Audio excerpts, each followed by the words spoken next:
कक्षा 11 में आज आप लोगों को पढ़ाते हैं पौधों में परिवहन के बारे में।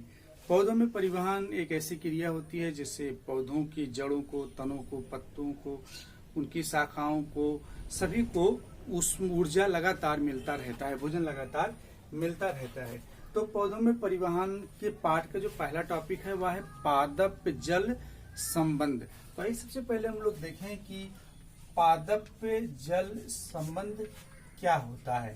पादप जल संबंध, आप लोग देखिए बच्चों, पादप जल संबंध में तो पहले जान लीजिए कि पादप कोशिका में जो द्रव उपस्थित होता है, पादप कोशिका में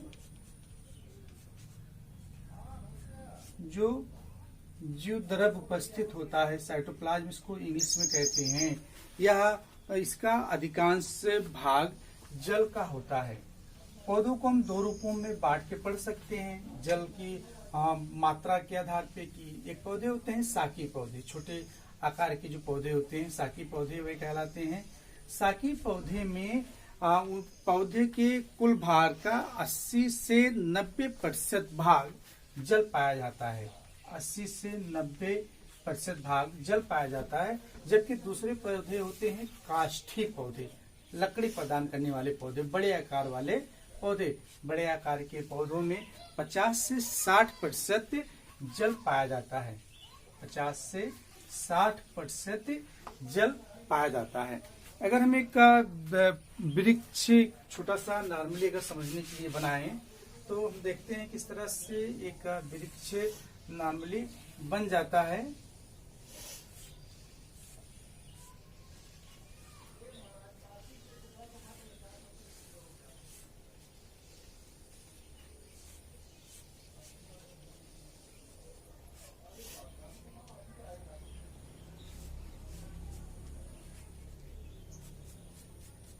अब देखिए बच्चों, किसी पौधे के जड़ों से लेकर के उनके तनों तक, पत्तियों तक जो जल का परिवहन होता है उसे हम पढ़ते हैं इस पाठ के अंतर्गत। इसमें आप देखते हैं कि जो पौधे हैं वह मृदा से जल को ग्रहण करते हैं और मृदा से जल के ग्रहण को हम भौतिक क्रिया के अंतर्गत पढ़ते हैं। 3 मुख्य क्रियाएं होती हैं जिसके अंतर्गत किसी भी पौधे की मृदा से उनके सभी भागों में जल का परिवहन, भोजन का परिवहन होता है। इसका पहला भाग होता है विसरण। पहला तरीका होता है विसरण। विसरण जिसे हम इंग्लिश में बोलते हैं डिफ्यूजन, DIFFUSION, डिफ्यूजन। दूसरा होता है प्रासरण। प्रासरण की क्रिया के द्वारा, विसरण की क्रिया के द्वारा जल पौधे के पूरे शरीर में प्रवाहित होते रहते हैं। हार्मोन प्रवाहित होते रहते हैं, जो भोज्य पदार्थ होते हैं वो प्रवाहित होते रहते हैं। तो प्रासरण को बोलते हैं ऑस्मोसिस, OSMOSIS। और तीसरा होता है अंतः शोषण। तीसरा तरीका होता है अंतः शोषण। अंतः शोषण की इंग्लिश लिखते हैं इम्बिबिशन। स्पेलिंग को विशेष ध्यान देंगे, IMBIBITION, एम्बिशंस। अब हमको इसका जो पहला प्रकार है वह है विसरण। तो विसरण के बारे में पढ़ना है। तो आइए हम सबसे पहले हेडिंग डाल लेते हैं विसरण और देखते हैं कि क्या है विसरण और क्यों आवश्यक होता है या पौधों के परिवहन के रूप में। तो हेडिंग है हम लोगों का विसरण। देखिए इसको इंग्लिश में लिखते हैं DIFFISION, डिफ्यूजन इसको लिखा जाता है।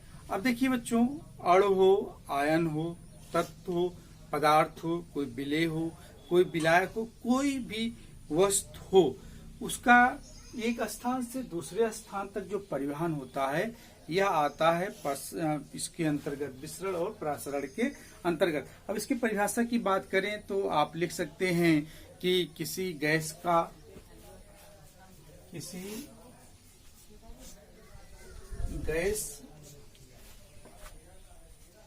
द्रव, अणु,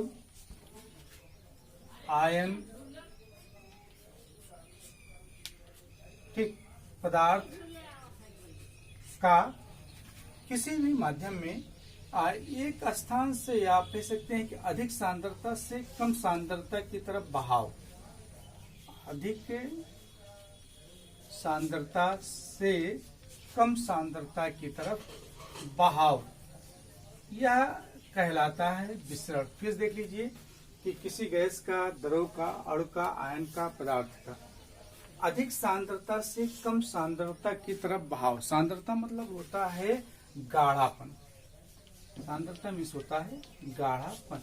आप इसको जो है इंग्लिश में कंसंट्रेशन भी लिख सकते हैं। तो अधिक सांद्रता से कम सांद्रता की तरफ इन पदार्थों का बहाव ही कहलाता है विसरण। समान एग्जाम्पल के रूप में आप ले लीजिए, जैसे कोई कमरा हो, उसमें आप एक इत्र की शीशी खोल दीजिए तो आप कुछ ही देर में देखेंगे कि पूरा कमरा उस इत्र की शीशी से महकना शुरू कर देता है।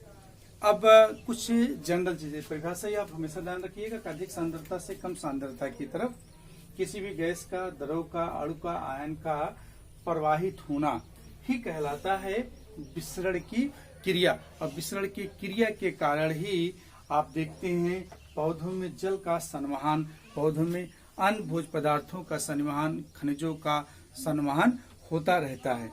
कुछ चीजें आप इसकी विशेषता के रूप में जान लीजिए। विसरण की विशेषता में पहली विसरण की विशेषता होती है कि विसरण द्वारा, पहला पॉइंट देख लीजिए विशेषता में कि विसरण के द्वारा पदार्थ पौधों में एक कोशिका से दूसरी कोशिका तक प्रवाहित होते हैं।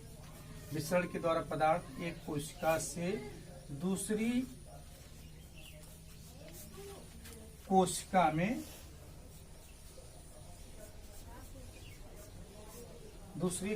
में प्रवाहित होते हैं। दूसरा पॉइंट है कि विसरण दाब पदार्थ की सांद्रता पर निर्भर करता है। विसरण दाब पदार्थ की सांद्रता पदार्थ के गाढ़ेपन पर निर्भर करता है। जिस स्थान पर सांद्रता अधिक है वहाँ विसरण दाब अधिक होगा। जिस स्थान पर पदार्थ की सांद्रता कम है वहाँ पर विसरण दाब भी कम होगा। इस चीज को आप ध्यान दे देंगे।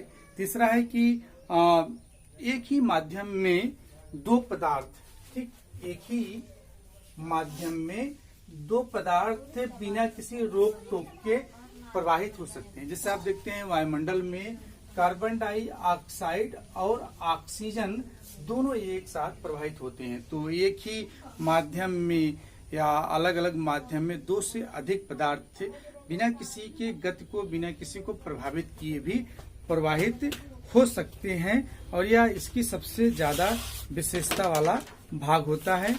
आगे आप देखेंगे कि विसरण दाब को प्रभावित करने वाले कारक, इसमें आप देखिए विसरण दाब को प्रभावित करने वाले कौन कौन से कारक होते हैं। आपने परिभाषा पढ़ ली, आपने इसकी विशेषताएं पढ़ ली। तीसरा है कि विसरण दाब को प्रभावित करने वाले कारक, ठीक, कौन कौन से कारक उसको प्रभावित करते हैं। पहला जो तापमान, तापमान में आप देखिए कि जिस स्थान पर ज्यादा तापमान होता है वहां पर विसरण अधिक होता है। जैसे आप देखते होंगे लोहार के पास जाइए, आप अपना लोहा पिटाने के लिए आप देखते हैं कि पहले आगे वाला भाग जो आग में उसका रहता है वो गर्म होता है, धीरे धीरे पूरा लोहा गर्म होता चला जाता है, भले ही वह आग में या अग्नि में ना हो। तो विसरण के अधिक सांद्रता से कम सांद्रता की तरफ वो प्रवाहित होता रहता है। तीसरा होता है विसरण की मात्रा के बारे में, विसरण का माध्यम के बारे में। तो विसरण के माध्यम में आप ये समझ लीजिए कि माध्यम की अधिक सांद्रता में विसरण की दर कम होती है। तीसरा है नेक्स्ट है विसरण का माध्यम। तो जहां पर विसरण माध्यम की अधिक सांद्रता में विसरण की दर धीमी होगी और माध्यम की अधिक सांद्रता में, अधिक माध्यम में यह तेजी से प्रवाहित होगा।